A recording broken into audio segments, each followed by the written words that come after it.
Welcome to Edu. और Edu में सभी लोगों का स्वागत है। तो हम लोग भारतीय राज्य व्यवस्था के अंतर्गत भारतीय संविधान के निर्माण एवं इतिहास को पढ़ रहे थे, तो उसी चीज़ को हम लोग कंटिन्यू करेंगे। हम लोगों ने क्या देखा था कि प्रारूप समिति के अध्यक्ष कौन थे? डॉक्टर भीमराव अंबेडकर। तो 13 दिसंबर 1946 को उद्देश्य प्रस्ताव लाया गया था पंडित जवाहरलाल नेहरू के द्वारा, और इसकी स्वीकृति मिली 22 जनवरी 1947 को। और 22 जनवरी 1947 ईस्वी को स्वीकृति मिलने के बाद कई समितियों का गठन किया गया, जैसे कि संघ संविधान समिति जिसके अध्यक्ष जवाहरलाल नेहरू बने, प्रारूप समिति जिसके अध्यक्ष डॉक्टर भीमराव अंबेडकर बने, प्रांतीय संविधान समिति जिसके अध्यक्ष सरदार वल्लभ भाई पटेल बने, संघ शक्ति समिति, वार्ता समिति, परामर्शदाता समिति। तो कई समितियां बनी। अब हम लोग प्रारूप जो हमारा समिति था उसके अध्यक्ष डॉक्टर भीमराव अंबेडकर थे। प्रारूप समिति में सबसे पहले 7 सदस्य थे। प्रारूप समिति में कितने सदस्य? 7 सदस्य, जिसमें हम लोगों ने देखा था डॉक्टर भीमराव अंबेडकर जो कि अध्यक्ष थे। उसके बाद के.एम. मुंशी, कन्हैया लाल माणिक लाल मुंशी, गोपाल स्वामी अयंगर, अल्हादी कृष्णा स्वामी अय्यर, सैयद मोहम्मद सादुल्ला। उसके बाद बी.एल. मित्र। उसके बाद क्या बने? बी.एल. मित्र।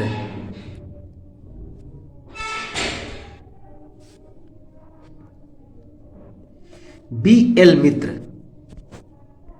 ये भी प्रारूप समिति के एक सदस्य थे, लेकिन बी.एल. मित्र कुछ दिनों के बाद क्या हो गए? हट गए। कुछ दिनों के बाद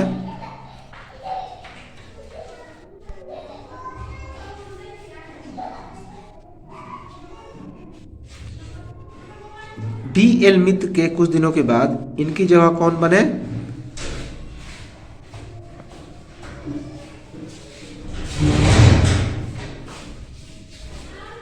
एन. माधवराव।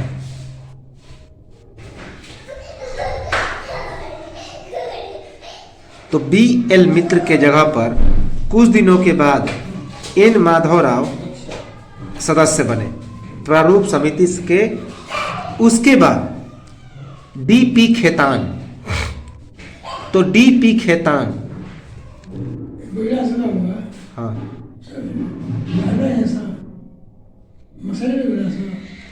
उसके बाद अगले सदस्य बने डी.पी. खेतान, लेकिन कुछ दिनों के बाद इनकी मृत्यु हो गई।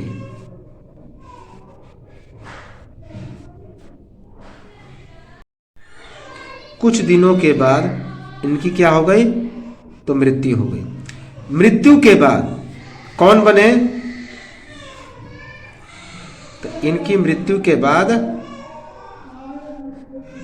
कौन बने? तो इनकी मृत्यु के बाद बने वी.टी. कृष्णामाचारी। वी.टी. कृष्णामाचारी। तो यही 7 सदस्य प्रारूप समिति के सदस्य रहे, वी.टी. कृष्णामाचारी। उसके बाद कुछ और समितियों का गठन किया गया, जैसे कि झंडा समिति। कौन समिति? झंडा समिति। इसके अध्यक्ष कौन बने? तो जे.बी. कृपलानी बने। जे.बी. कृपलानी बने। रियासत समिति। रियासत समिति। तो रियासत समिति के अध्यक्ष के पद पर कौन बने? राजेंद्र प्रसाद। राजेंद्र प्रसाद। उसके बाद संचालन समिति। संचालन समिति के भी अध्यक्ष कौन बने? तो राजेंद्र प्रसाद बने।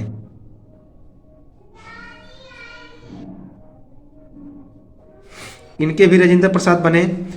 उसके बाद एक समिति थी नियम समिति। नियम समिति, इसके भी अध्यक्ष राजेंद्र प्रसाद बने। राजेंद्र प्रसाद बने। उसके बाद कार्य संचालन समिति, कार्य संचालन समिति, इसके अध्यक्ष कौन बने? तो के.एम. मुंशी, के.एम. मुंशी बने, अर्थात कन्हैयालाल माणिकलाल मुंशी। पूरा नाम लिख देते हैं, कन्हैयालाल माणिकलाल मुंशी।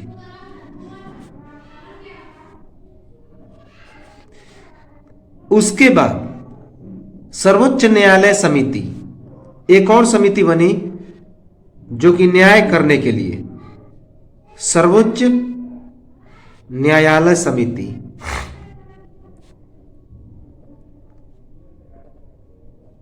सर्वोच्च न्यायालय समिति के अध्यक्ष कौन बने? तो ये इनका नाम एसवार एचवारीकर, एसवार आचार्य,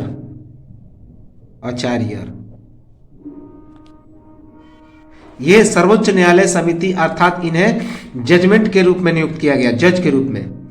राज्य समिति, राज्य समिति जवाहरलाल नेहरू को बनाया गया, जवाहरलाल नेहरू,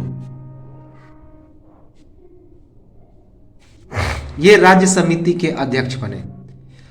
उसके बाद कार्यकारिणी समिति,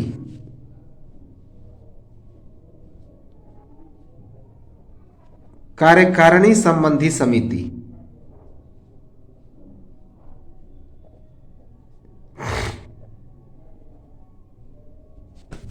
कार्यकारिणी संबंधी समिति के अध्यक्ष कौन बने? तो जीवी मावलंकर।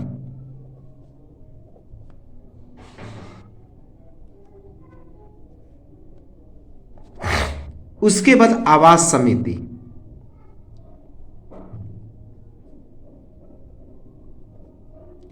आवास समिति के अध्यक्ष कौन बने? तो V Pattabhi Ramaiah, V Pattabhi Ramaiah, important है। वी पट्टाभी रमैया को आवास समिति का अध्यक्ष बनाया गया। उसके बाद एक और समिति थी, प्रत्यय पत्र संबंधी समिति, प्रत्यय पत्र संबंधी समिति। इसके जो अध्यक्ष बने अल्हादी कृष्णामयार, अल्हादी कृष्णा स्वामी अय्यर,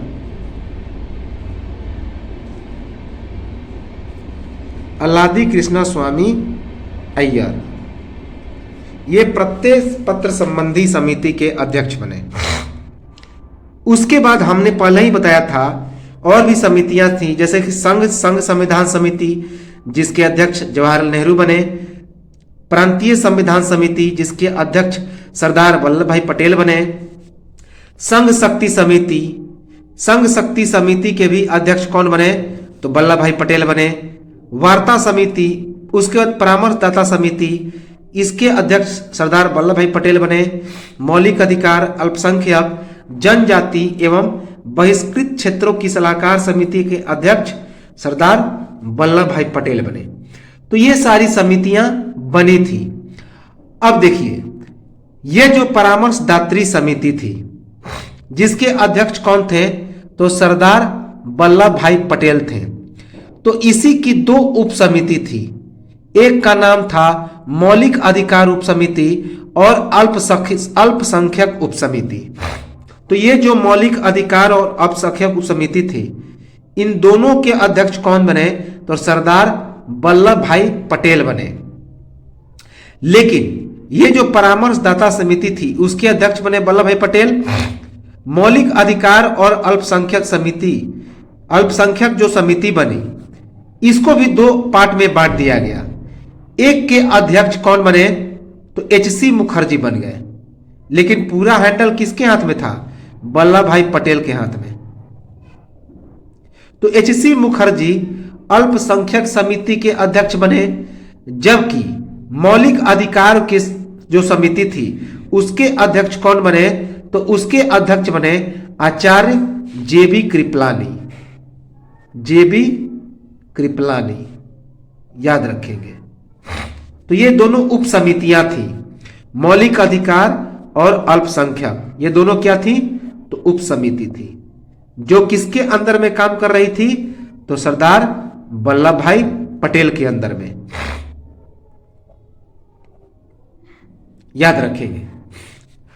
तो ये तो था हमारा कौन कौन सी समितियां थी। अब हम लोग आते हैं एक इंपॉर्टेंट फैक्ट पर कि 29 अगस्त 1947 ईस्वी को, अब यहां पे एक बड़ा इंपॉर्टेंट फैक्ट आता है कि 29 अगस्त 1947 ईस्वी, 29 अगस्त 1947 ईस्वी को संविधान सभा की बैठक हुई। संविधान सभा की बैठक हुई। अब ये सभी समितियों के अध्यक्ष चुन लिए गए।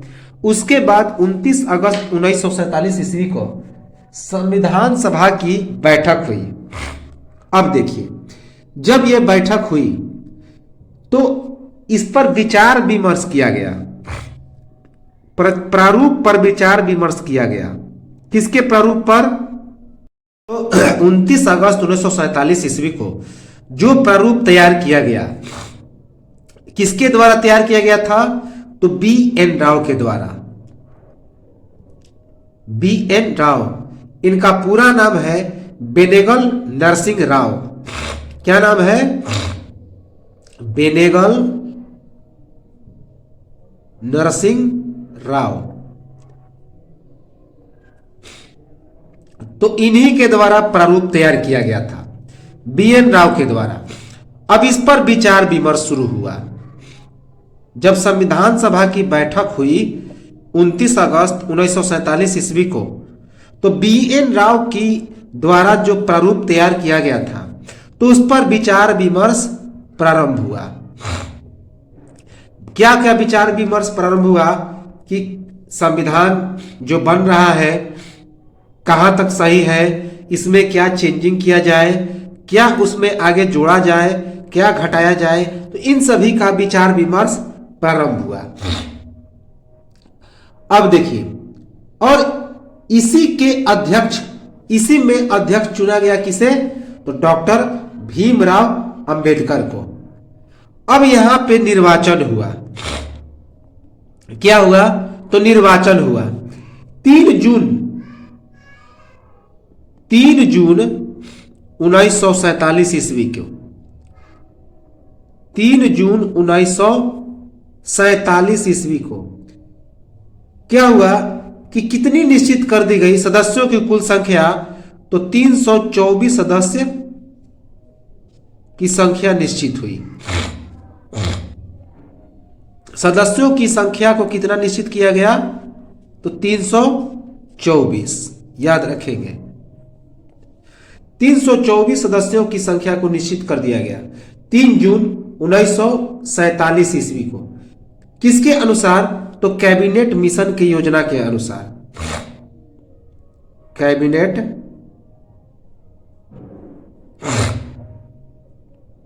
मिशन के योजना के अनुसार।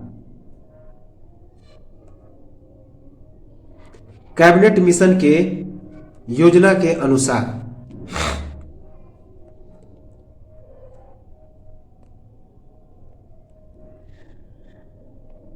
क्योंकि अब तो भारत का बंटवारा लगभग तय हो गया था।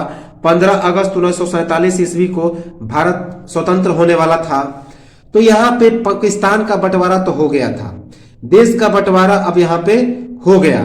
तो जैसे ही देश का बंटवारा हुआ तो अब सदस्यों की संख्या कितनी हो गई? तो 324 याद रखेंगे। लेकिन इससे पहले 1946 ईस्वी में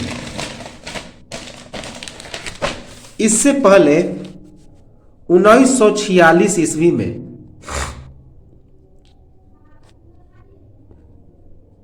डॉक्टर भीमराव अंबेडकर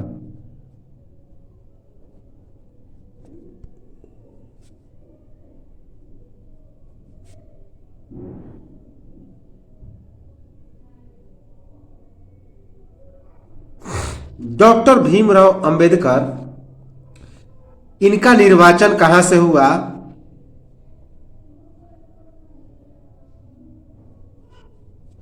तो बंगाल प्रांत के पूर्वी भाग से ये चुने गए। बंगाल प्रांत के पूर्वी भाग से इनका निर्वाचन हुआ, अर्थात बंगाल प्रांत के पूर्वी भाग से ये क्या हो गए? तो निर्वाचित किए गए, चुने गए। याद रखेंगे, बंगाल प्रांत के पूर्वी भाग से, इंपॉर्टेंट है। तो 1946 ईस्वी में जो निर्वाचन हुआ तो डॉक्टर भीमराव अंबेडकर बंगाल प्रांत के पूर्वी भाग से निर्वाचित हुए। याद रखेंगे, इंपॉर्टेंट है। उस समय भारत कैसा था? तो अविजित भारत था, अर्थात बटा हुआ नहीं था, अविभाजित भारत था, अर्थात भारत और पाकिस्तान का बंटवारा उस समय नहीं हुआ था।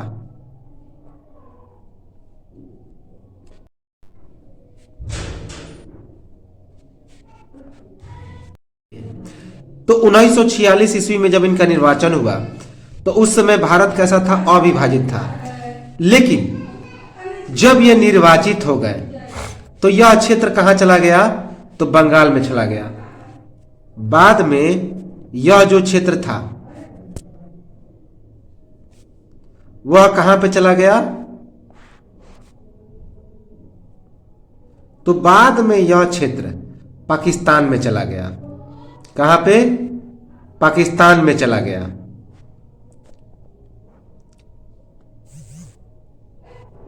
बाद में यह क्षेत्र पाकिस्तान में चला गया और उसके बाद ये कहां से निर्वाचित हुए?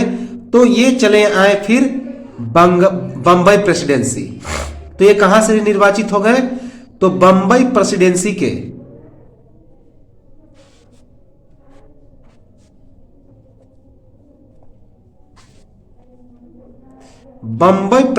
के पूना संसदीय क्षेत्र से, पूना संसदीय क्षेत्र से क्या हो गए? तो निर्वाचन हुआ इनका। किसका? तो डॉक्टर भीमराव अंबेडकर का। क्योंकि 1946 में ये निर्वाचित हुए थे बंगाल प्रांत के पूर्वी भाग से, इनको चुना गया था। लेकिन 1947 ईस्वी में उस समय भारत क्या था? अविभाजित था, अर्थात भारत और पाकिस्तान का बंटवारा नहीं हुआ था। लेकिन जब 1947 ईस्वी में भारत और पाकिस्तान बंट गया तो यह जो बंगाल प्रांत का पूर्वी भाग था जहां से भीमराव अंबेडकर का निर्वाचन हुआ वह कहां पे चला गया? तो पाकिस्तान में चला गया। इसके बाद ये बंबई प्रेसिडेंसी के पूना संसदीय क्षेत्र से ये चुनाव लड़े और वहां से इनका निर्वाचन हुआ। याद रखेंगे। अब ये पूना से ही क्यों लड़े थे? क्योंकि उस समय जो पूना था वहां कांग्रेस के एक प्रत्याशी थे एम जयशंकर, कांग्रेस के एम आर जयकर, कांग्रेस के एम आर जयकर ने त्याग पत्र दे दिया था। त्याग पत्र दे दिया था। इसी कारण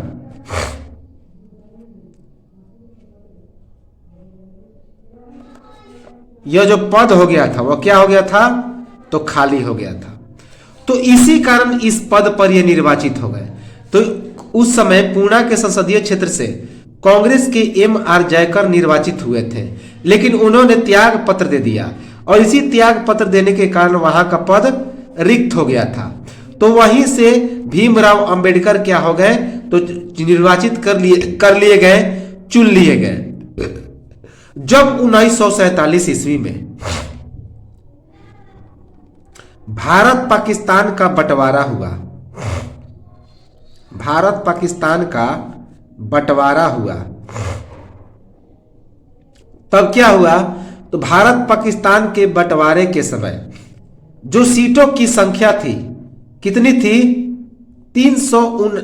चूंकि हमने बताया था कि 389 कुल सदस्य थे, सीट थे, अब वो गिर कर कितनी हो गई बंटवारा के बाद? तो 389 से गिरकर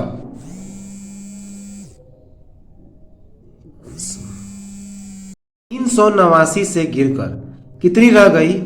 तो 389 से गिरकर 299 पहुंच गई। याद रखेंगे कि 1947 ईस्वी में जब भारत और पाकिस्तान का बंटवारा हुआ तो जो सदस्यों की संख्या थी, सीटों की संख्या थी, वह 389 से गिरकर 299 तक आ गिरी। अब देखिए, जो भारतीय प्रांत थे, भारतीय प्रांत पहले कितने थे? 296। अब गिरकर कितने हो गए? 296 से गिरकर कितनी हो गई? तो 229 हो गई। और देसी रियासतें, देसी जो रियासतें थी वह कितनी हो गई? तो पहले 93 थी, अब गिरकर कितनी हो गई? तो 70 हो गई। इंपॉर्टेंट है, 93 से गिरकर 70 हो गई। तो ये चीज हुआ। अब देखिए, तो सुरक्षित कितना रखा गया था?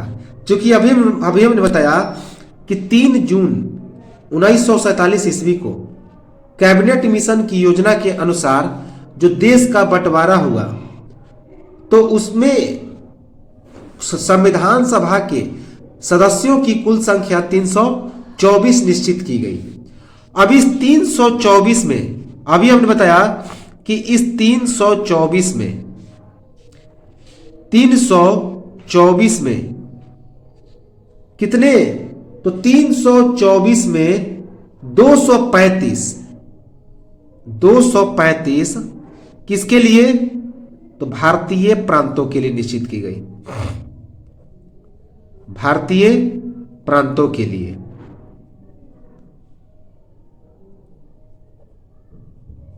उसके बाद 89 देसी रियासतों के लिए, 89 जो था वह देसी रियासतों के लिए सुरक्षित रखी गई, देसी रियासतों के लिए सुरक्षित रखी गई। इतनी सीटें याद रखेंगे। अब देखिए, 31 अक्टूबर 1947 ईस्वी को, 31 अक्टूबर 1947 ईस्वी, तो 31 अक्टूबर 1947 ईस्वी की यदि बात की जाए तो स्वतंत्र भारत के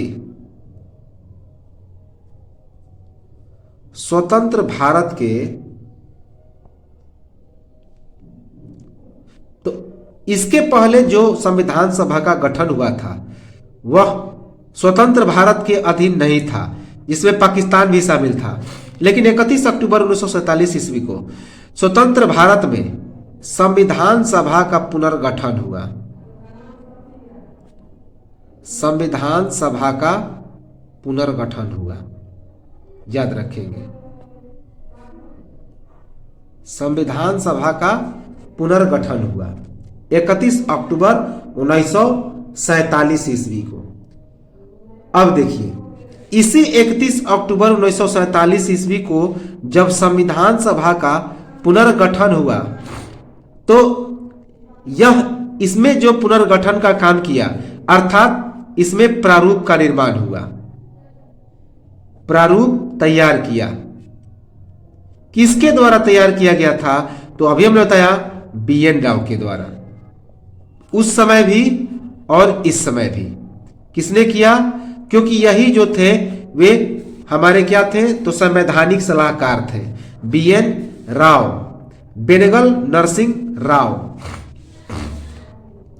तो जब यह तैयार हुआ उस समय 243 अनुच्छेद थे। कितना? 243 अनुच्छेद। तो यह स्वतंत्रता के बाद का 243 अनुच्छेद पर, और साथ ही साथ 13 अनुसूचियां थी। 13 अनुसूचियां थी, याद रखेंगे। तो उस समय जो संविधान सभा का गठन हुआ, तो उस संविधान के अंतर्गत 243 अनुच्छेद थे और 13 अनुसूचियां थी। याद रखेंगे, वेरी वेरी इंपॉर्टेंट है। और इसी 31 अक्टूबर 1947 के अंतर्गत 389 से गिरकर 299 पहुंच गई। कौन? तो जो कुल सीटों की संख्या थी 389 से गिरकर 299 पहुंच गई। भारतीय प्रांतों की संख्या 296 से गिरकर 229 पहुंच गई। देशी रियासतों की संख्या 93 से पहुंचकर 70 पहुंच गई। अब ये प्रारूप बनकर तैयार हो गया। जब प्रारूप बनकर तैयार हुआ स्वतंत्रता प्राप्ति के बाद, तो BN राव ने क्या किया कि तैयार प्रारूप को किसके पास भेज दिया? तो तैयार प्रारूप को संशोधन करने के लिए भेजा। ठीक है, तो संशोधन करके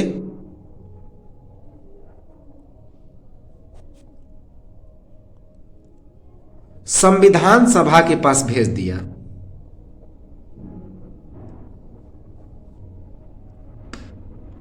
संविधान सभा के पास भेजा।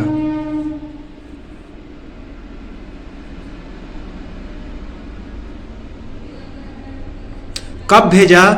तो 21 फरवरी 1948 ईस्वी को। 21 फरवरी 1948 ईस्वी को यह प्रथम प्रारूप था। याद रखेंगे, यही प्रथम प्रारूप था कि 21 फरवरी 1948 ईस्वी को जब BN राव ने प्रारूप को तैयार कर लिया, तो उसके बाद प्रारूप को तैयार करने के बाद उसको संशोधन किया और संशोधन करके फिर संविधान सभा के पास भेजा कि आप चेक कर लीजिए कहीं इसमें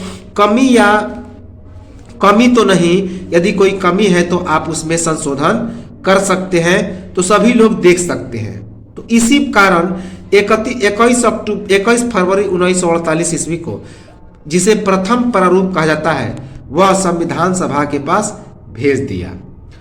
अब देखिए, अब इस पर फिर संशोधन होने लगा। लोग देखने लगे और अपने अपने विचार व्यक्त करने लगे। इसके बाद 3 वाचन हुए,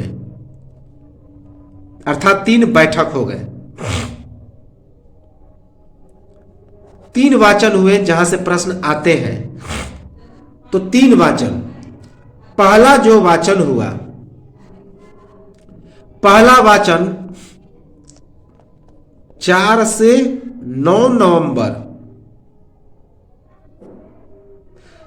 4 से 9 नवंबर 1948 तक चला। 4 से 9 नवंबर 1948 तक चला। अब देखिए, इस प्रथम वाचन में 7635 संशोधन हुआ। 7635 संशोधन हुआ, अर्थात कमी बेसी जहां था उसको सुधारा गया, लेकिन कुछ को यूं ही छोड़ दिया गया। लेकिन 2437 को इसमें स्वीकृति मिली। तो 7635 संशोधन हुआ, लेकिन जिसमें से 2437 को ही क्या मिली? तो स्वीकृति मिली। याद रखेंगे। अब देखिए, यह जो वाचन हुआ, तीनों वाचन, खास करके प्रथम वाचन, इसमें कई सारे प्रश्न आ रहे थे, कई सारे प्रश्न उठ रहे थे।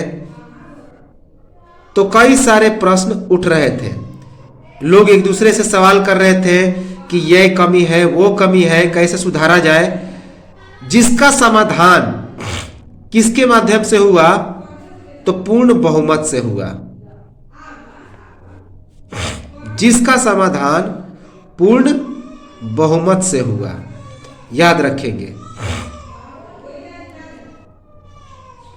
जिसका समाधान पूर्ण बहुमत से हुआ, इंपॉर्टेंट है। अब देखिए, पूर्ण बहुमत से हो गया। इसके बाद दूसरा वाचन चला। जो दूसरा वाचन चला वह 14 नवंबर 1949 से 14 नवंबर 1949 से लेकर 26 नवंबर 1949 के बीच चला। तो 14 नवंबर 1949 से 26 नवंबर 1949 तक चला। इंपॉर्टेंट है, सॉरी, याद रखेंगे इसे कि जो दूसरा वाचन था वह 15 नवंबर से लेकर 17 अक्टूबर 1949 तक चला। 15 नवंबर 1948 से लेकर 15 नवंबर 1948 से लेकर 17 अक्टूबर 1949 तक चला, याद रखेंगे। अब देखिए, तीसरा जो वाचन चला, तीसरा वाचन चला 14 नवंबर 1949 से 14 नवंबर 1949 से 26 नवंबर 1949 ईस्वी तक। यह तीसरा वाचन चला। अब 26 नवंबर, यही इंपॉर्टेंट डेट याद रखा जाएगा। 26 नवंबर यह जो डेट है काफी इंपॉर्टेंट है। तो इस 26 नवंबर 1949 जो कि तीसरे वाचन का अंतिम डेट था, तो इसी दिन संविधान बनकर तैयार हो गया। संविधान बनकर तैयार हो गया। तो बहुत इंपॉर्टेंट है कि 26 नवंबर 1949 को संविधान बनकर तैयार हो गया। अब इसी 26 नवंबर 1949 को संविधान को अपनाया गया। तो कई बार कंफ्यूजन होता है 26 नवंबर 1949 और 26 नवंबर 1950। तो 1950 को लागू हुआ, लेकिन संविधान बनकर तैयार कब हुआ? तो 26 नवंबर 1949 को संविधान को अपनाया गया।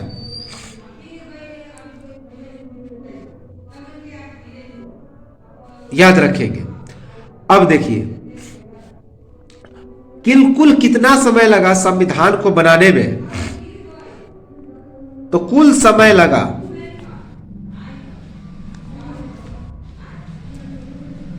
तो संविधान के निर्माण में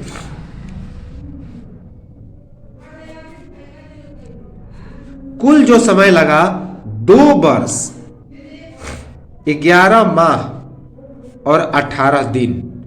बहुत ही इंपॉर्टेंट है, VVI है कि संविधान निर्माण के समय 2 वर्ष 11 महीने और 18 दिनों का समय लगा। इसमें कुल कितने दिनों तक बहस चली? तो 114 दिन। 114 दिन बहस चली, याद रखेंगे। उसके बाद कितने खर्च हुए? तो खर्च का जो व्यय हुआ वह कितना हुआ? तो 63,96,729 रुपया। इतने रुपए संविधान के निर्माण में व्यय हुए, याद रखेंगे। इतना 63,96,729 रुपए, इतने रुपए व्यय हुए। जब 26 नवंबर 1949 को जब हमारा संविधान बनकर तैयार हो गया, निर्माण हुआ, तो उसमें कुल 22 भाग थे। कुल 22 भाग थे, 8 अनुसूचियां थी और 395 अनुच्छेद थे, 22 भाग, 8 अनुसूचियां और 395 अनुच्छेद थे, याद रखेंगे। अब देखिए, अब वर्तमान की बात की जाए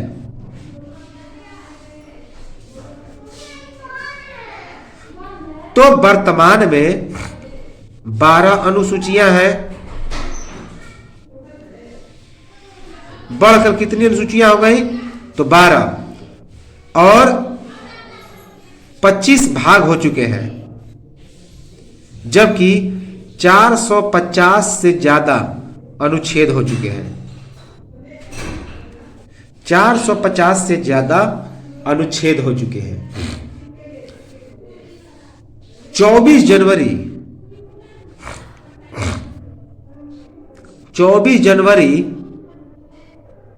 1950 ईस्वी को संविधान सभा की अंतिम बैठक हुई। इंपॉर्टेंट है।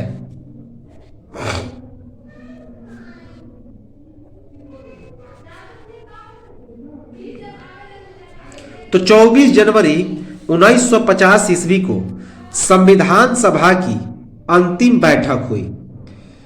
इंपॉर्टेंट है, याद रखेंगे। और जब अंतिम बैठक हुई तो इसके 2 दिन बाद अर्थात 26 जनवरी 1950 को संविधान सभा को लागू कर दिया गया। संविधान सभा लागू हो गया। तो 26 जनवरी 1950 ईस्वी को संविधान सभा लागू हो गया। लेकिन 24 जनवरी 1950 को ही सभी सदस्यों का संविधान सभा पे हस्ताक्षर हो गया। अब सभी सदस्य सहमत हो गए कि चलिए आप इसे लागू कीजिए, अब इसमें किसी प्रकार के संशोधन की आवश्यकता नहीं है। सभी सदस्यों का हस्ताक्षर हो गया। और जब हस्ताक्षर जैसे ही हुआ तो भारत के राष्ट्रपति चुने गए। कौन? डॉक्टर राजेंद्र प्रसाद। डॉक्टर राजेंद्र प्रसाद 24 जनवरी 1950 को ही भारत के प्रथम राष्ट्रपति चुने गए। प्रथम राष्ट्रपति चुन लिए गए डॉक्टर राजेंद्र प्रसाद, याद रखेंगे। तो 26 जनवरी 1950 को यह लागू हो गया। और लेकिन उसके 2 दिन पहले संविधान सभा की अंतिम बैठक 24 जनवरी 1950 को हुई। इसी दिन सभी सदस्यों का हस्ताक्षर हो गया और संविधान सभा का हो गया तो स्वीकार कर लिया गया और डॉक्टर राजेंद्र प्रसाद को भारत का प्रथम राष्ट्रपति चुन लिया गया। अब देखिए, अब यह 21 फरवरी, अब देखिए 24 जनवरी 1950 को जब भारत का राष्ट्रपति चुन लिया गया तो 26 जनवरी 1950 को यह लागू भी कर दिया गया। अब इसमें जब 26 जनवरी 1950 को लागू हुआ तो इस दिन एक चीज याद रखेंगे, इंपॉर्टेंट है। क्या याद रखेंगे कि 15 अनुच्छेद को लागू किया गया। इसमें कितने अनुच्छेद थे? तो 15 अनुच्छेद। 15 अनुच्छेद को क्या किया गया? लागू किया गया। धीरे धीरे बाद में सभी अनुच्छेद को लागू किया गया।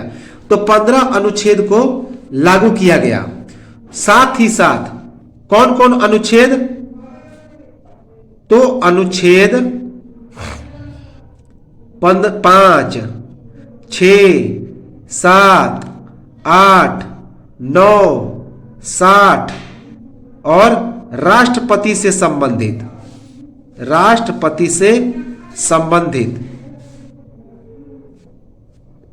उसके बाद निर्वाचन आयोग से संबंधित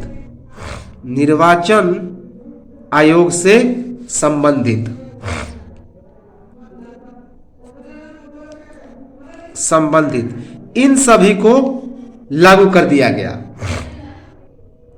अब एक सवाल उठता है कि 26 जनवरी को ही संविधान सभा क्यों लागू हुआ।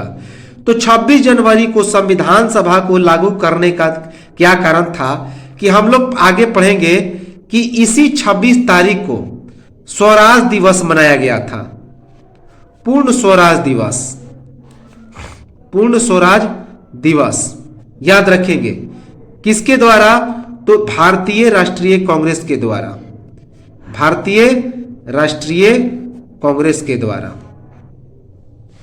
26 जनवरी को, 26 जनवरी 1930 को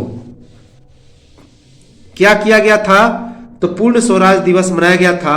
और इसी कारण 26 जनवरी 1950 को संविधान सभा लागू हो गया। इसके बाद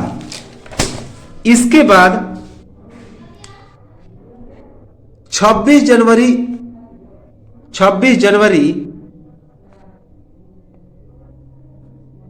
1950 से 1951-52 के बीच, अतना के बीच क्या हुए, तो आम चुनाव किया गया। बहुत इंपॉर्टेंट है।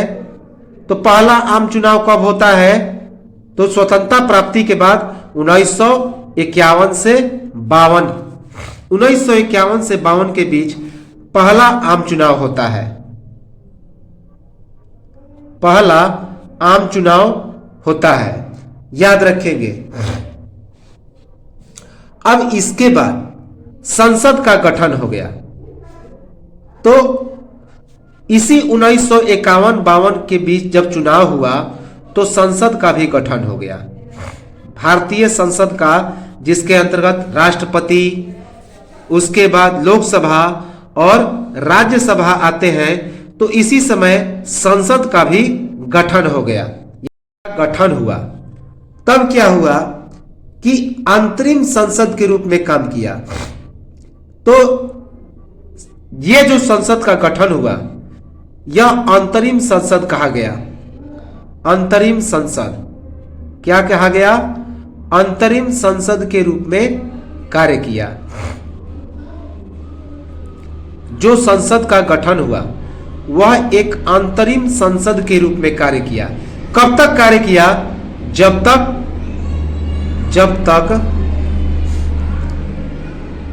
भारत की जो विधिवत संसद का गठन नहीं हो पाया, जब तक विधिवत संसद का गठन नहीं हुआ तब तक यह अंतरिम संसद के रूप में काम किया।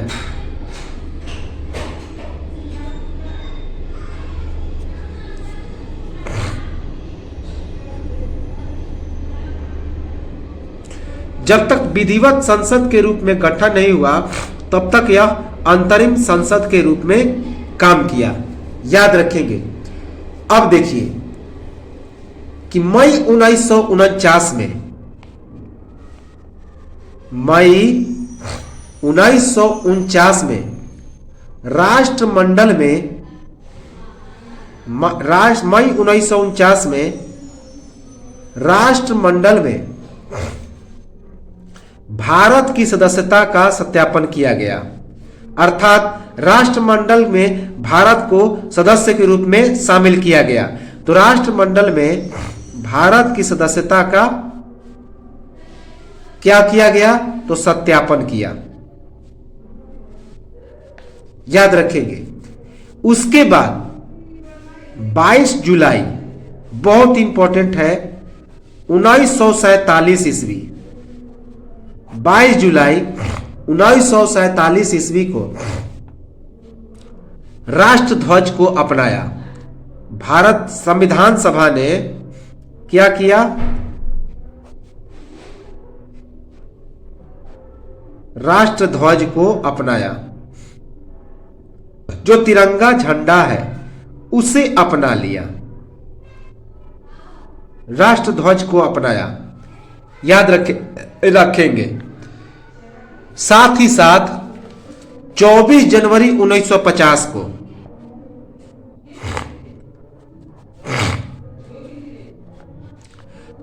जनवरी 1950 को राष्ट्रगान राष्ट्रगान और राष्ट्रगीत को अपना लिया गया।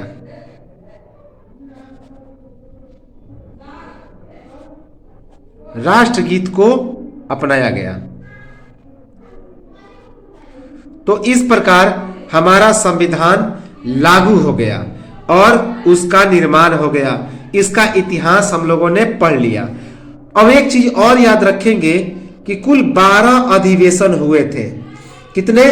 तो कुल 12 अधिवेशन हुए थे।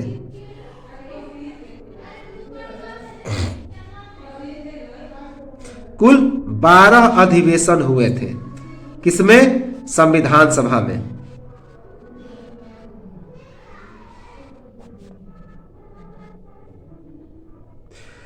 तो यह तो था भारतीय संविधान का निर्माण एवं उसका इतिहास। बहुत ही इंपॉर्टेंट है, तो इसको जरूर देखें। और एक चीज और याद रखेंगे, हमने बताया था कि जो 2021 के आंकड़े के अनुसार क्या हुआ कि 28 स्टेट हैं और 8 केंद्र शासित प्रदेश हो चुके हैं। वो हमने पिछले आंकड़े को बता दिया था। तो नए आंकड़े के अनुसार वर्तमान में 28 राज्य और 8 केंद्र शासित प्रदेश हैं। 2020 में, वर्ष 2020 में अंडमान जो दादर नागर हवेली है, दादर नागर हवेली और दमन द्वीप को एक साथ जोड़ दिया गया। इसी कारण 9 से कितने हो गए? 8। और 2019 में हमने क्या बताया था कि जम्मू कश्मीर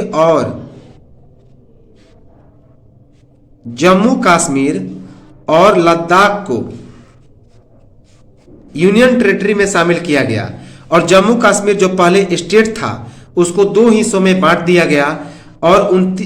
और इस प्रकार 29 से कितने स्टेट हो गए? 28। लेकिन बाद में साथ ही साथ तेलंगाना स्टेट को भी जोड़ा गया था 2014 में। तब जाके हुआ था कितना? 28 से 29 हुआ था। लेकिन फिर जब जम्मू कश्मीर को बांट दिया गया तो वर्तमान में कितने हो गए? 28 राज्य और 8 केंद्र शासित प्रदेश। याद रखेंगे, जब हम लोग भारतीय राज्यों का पुनर्गठन पढ़ेंगे तो सभी राज्यों को हम लोग देख लेंगे कि कौन कौन से राज्य और कौन कौन से यूनियन टेरिटरी है। तो ये तो था हमारा भारतीय संविधान का निर्माण एवं इतिहास। तो इसे बार बार रिपीट करके देखते रहे, बहुत ही इंपॉर्टेंट है। पूरा डिटेल में हमने बताया है, पूरा डिटेल में। इससे ज्यादा कुछ है नहीं, क्योंकि अब इसे बार बार देखते रहने से ये चीजें आसान हो जाएगी। तो चलिए हम लोग मिलते हैं अगले वीडियो में और भारतीय संविधान की उद्देशिका और प्रस्तावना को देखेंगे, जो बेहद इंपॉर्टेंट है। और साथ ही साथ आजादी के बाद भारत के जो मंत्रिमंडल बने थे उसको देखेंगे। अंतिम मंत्रिमंडल को देखेंगे, कौन कौन से लोग को कौन कौन सी मंत्रालय मिली थी। तो चलिए मिलते हैं हम लोग अगले वीडियो में। और सब्सक्राइब करें, लाइक करें और भारतीय संविधान का पुरजोर आनंद लें, क्योंकि ऐसा संविधान कहीं पढ़ने को नहीं मिलेगा। तब तक नमस्कार, जय हिंद।